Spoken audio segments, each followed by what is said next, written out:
Jonggrang. Inilah kisahnya.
Legenda Roro Jonggrang, sebuah cerita dari tanah Jawa. Wajah nan rupawan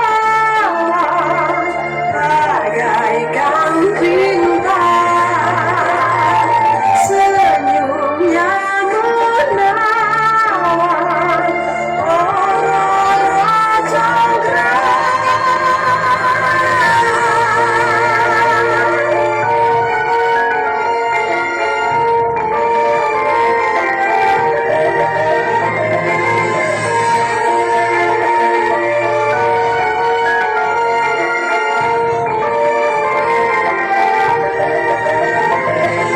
Menari bersama para jaya,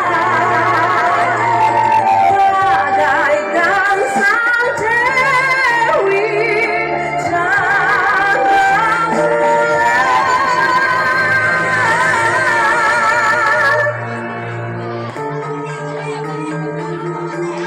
Sebuah legenda yang telah berkembang pesat di daerah Candi Prambanan yang masih dipercaya oleh masyarakat sekitar.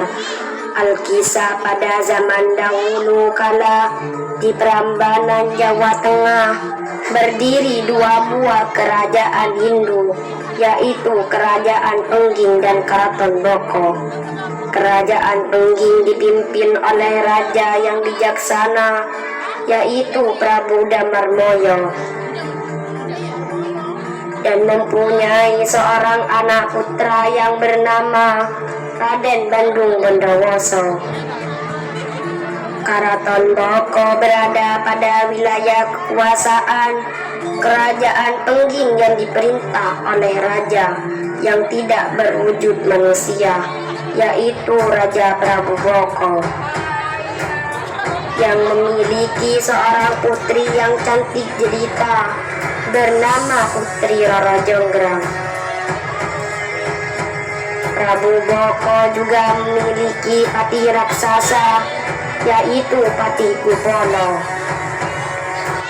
Prabu Boko ingin menguasai kerajaan Pengging, maka ia dan Patih Kupono mengumpulkan kekuatan dan mengumpulkan bekal. Setelah persiapan dirasa cukup, maka berangkatlah Prabu Boko dan prajurit. Sesampainya di kerajaan Pengging,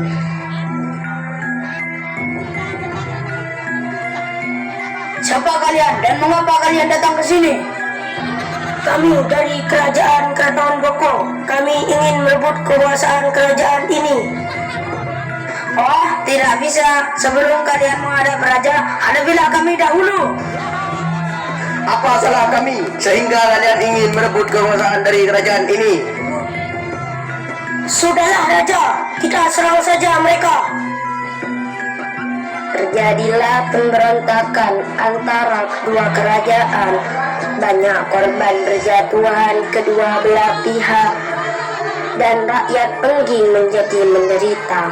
Mengetahui rakyatnya menderita, maka dia mengutus anaknya Bandung Bondowoso untuk balas dendam kepada Prabu Boko.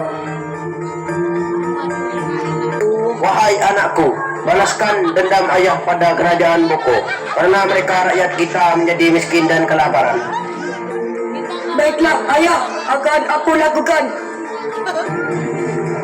Dan terjadilah perang yang sangat sengit antara Bandung Bondowoso melawan Prabu Boko. Karena kesaktian Bandung Bondowoso, Prabu Boko dapat dibinasakan. Melihat rajanya tewas, maka Patih Kupala melarikan diri dan Raden Bandung Bondowoso mengejar Patih kerajaan Keraton Boko. Sesampainya di kerajaan Boko, Putri, ada apa Dayang? Apa yang telah terjadi? Ayah Putri telah tewas dibunuh oleh Bandung Bondowoso. Patih, apakah benar ayahanda telah tiada? Iya benar Putri, Baginda Raja telah tiada. Ia dibunuh oleh Bandung Bondowoso. Benarkah? Iya Putri, Raja Pungging beserta putranya Bandung Bondowoso dan pasukannya telah menghabisi kerajaan Prambanan yang mulia ini. Lihat saja pembalasanku nanti, aku tidak terima. di tengah-tengah percakapan antara Roro Jonggrang dan Dayang, tiba-tiba masuklah seorang pemuda bernama Bandung Bondowoso di Keraton Boko. Ketika sampai di Keraton Boko, maka terkejutlah ia melihat putri yang cantik jelita. Wahai putri yang cantik, siapa namamu? Aku adalah putri Roro Jonggrang. Siapa kau? Aku adalah Raden Bandung Bondowoso, putra dari kerajaan Pengging. Putri, bukankah dia orang yang telah membunuh ayahmu? Benarkah kau sungguh kejam? Sekarang kerajaan ini telah menjadi milikku. Namun untuk memerintah kerajaan ini, aku butuh permaisuri untuk menemaniku. Dan kau ternyata sangat cantik. Kau pantas untuk jadi permaisuriku. Maukah kau jadi permaisuriku, wahai putri?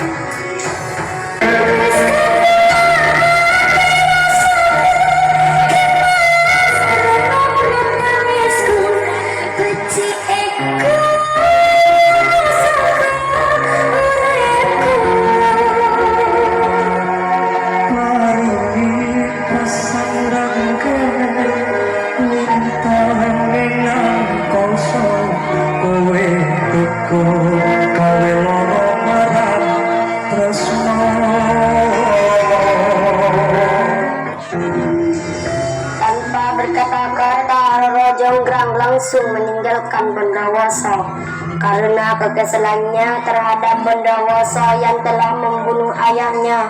Semakin lama Bondowoso tinggal di kerajaan Prambanan, ia semakin terpesona dengan kecantikan Roro Jonggrang. Tapi di sisi lain, Roro Jonggrang masih terpukul akan peperangan yang membuat ayahnya meninggal karena terbunuh. Dayang, apa yang harus kulakukan? Aku sudah muak mendengar pertanyaan itu. Tuan Putri, kalau boleh saya beri saran, sebaiknya Tuan Putri memberi syarat yang mustahil ia penuhi. Kalau dia gagal, dia tidak dapat menikahi Tuan Putri. Kira-kira apa syarat yang harus saya berikan? Lebih baik ikuti kata hati Tuan Putri. Bagaimana Putri? Bersediakah kau menjadi permaisuriku?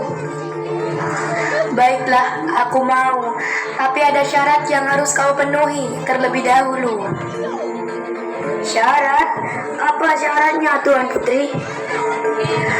Kau harus membuatkanku 1000 candi, dan itu harus sudah selesai saat matahari terbit. Baiklah, apapun akan aku lakukan untukmu. Aku terima persyaratanmu itu. Lalu Bandung Bondowoso melakukan beberapa ritual dan mengucapkan beberapa patah kata untuk memanggil jin-jin. Ada apa kau memanggilku? Bisakah kau membantuku? Aku beri satu permintaan untukmu. Tolong buatkan 1000 candi dalam waktu semalam dan harus sudah selesai saat terbitnya matahari. Wani Piro, aku serius dengan permintaanku, Jin. Baiklah, akan kulaksanakan. Jin itu pun memanggil beberapa temannya lagi untuk membantunya membangun 1000 candi. Jin-jin itu melakukan pekerjaan dengan sangat cepat. Hingga tengah malam sudah setengah jumlah candi yang sudah selesai. Dayang yang mengetahui pembuatan candi hampir selesai segera melapor kepada Roro Jonggrang. Tuan Putri, pembuatan 1000 candi sudah hampir selesai. Apa? Aku harus mencegahnya untuk berhasil menyelesaikannya. Tenang Tuan Putri, pasti ada jalan keluarnya. Baiklah Dayang, bangunkan dayang-dayang yang lain sebelum fajar dan suruh mereka membakar jerami dan menumbuk padi di lesung serta taburkan bunga-bunga yang harum baunya. Baik Tuan Putri. Dayang pun membangunkan dayang-dayang yang lain dan menyuruh mereka membakar jerami dan menumbuk padi di lesung serta menaburkan bunga-bunga yang harum baunya seperti diperintahkan Roro Jonggrang. Kawan, sepertinya matahari sudah mau terbit. Lihatlah, para gadis-gadis juga sudah mulai menumbuk padi di lesung. Mari kita pergi.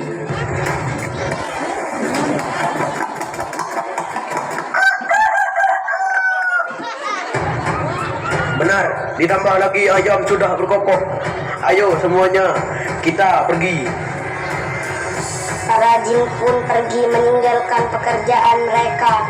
Candi-candi tinggal sedikit lagi selesai. Roro Jonggrang melihat senang karena rencananya berhasil dan Bandung Bondowoso tidak dapat memenuhi persyaratannya. Di lain pihak, Bandung Bondowoso sangat kecewa karena tidak dapat menjadikan Roro Jonggrang sebagai permaisurinya.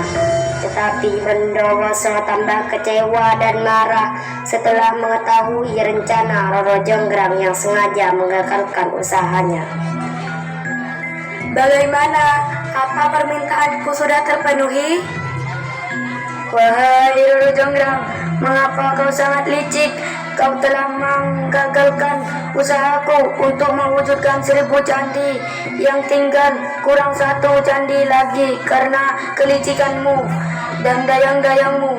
Jadilah kau sebagai arca dalam candi yang ke-1000 dan dayang-dayangmu tidak akan menikah hingga mereka tua. Akhirnya Roro Jonggrang pun menjadi arca menggenapi candi yang ke-1000 atas akibat janji yang diucapkan dan kelicikan yang dilakukan Roro Jonggrang.